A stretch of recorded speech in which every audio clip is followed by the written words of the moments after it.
Hey girl, hey, you're with me on my 3-week post-op from a total hysterectomy. And I told you ladies, I wanted to film this journey so other women who have partial or total hysterectomies like me or fibroid surgeries can feel a little more comfortable, because I don't see a lot of information out there from women like us detailing our journey. So 3 weeks post-op total hysterectomy. We're at the doctor. I just found out today I'll be having an exam. I heard he's not going in like a pep, but he's going to be checking.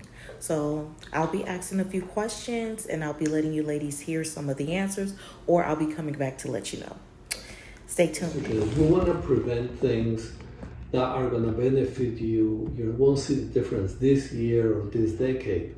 But when you turn into your mid to late 60s, your 70s, you want to be in as good health as you can be. So whatever we do now to get you in good health by that point, it pays off at that time. I tell people, with estrogen, you have a lower risk part. This is without a doubt. And the other thing that estrogen is going to do, again, undisputed, is the prevention of osteoporosis. There is no better medication. I don't care all the fancy medications that we have, they're not compared to estrogen, because estrogen is so good. If you are on estrogen, and this is when we don't start checking for osteoporosis until you're in menopause. If you are on estrogen, you should have an extremely low risk of developing osteoporosis. Okay. Osteoporosis by itself is not only associated with a fracture of the vertebra in your hip, but there's an increased risk of death following a fracture of hip for the 2 years that follow. And if you think of an older relative that you had that broke her hip, it's not unusual that they died within 2 years following that. It just cascades. Okay.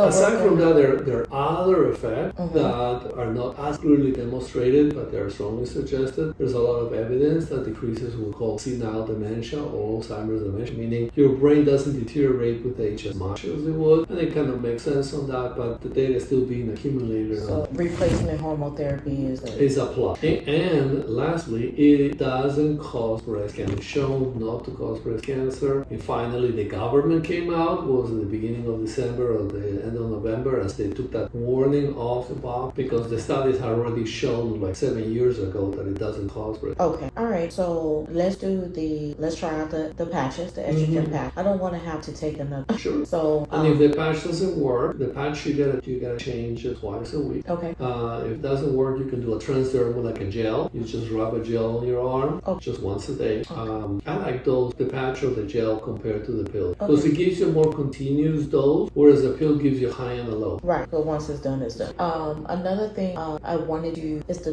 tender. If I didn't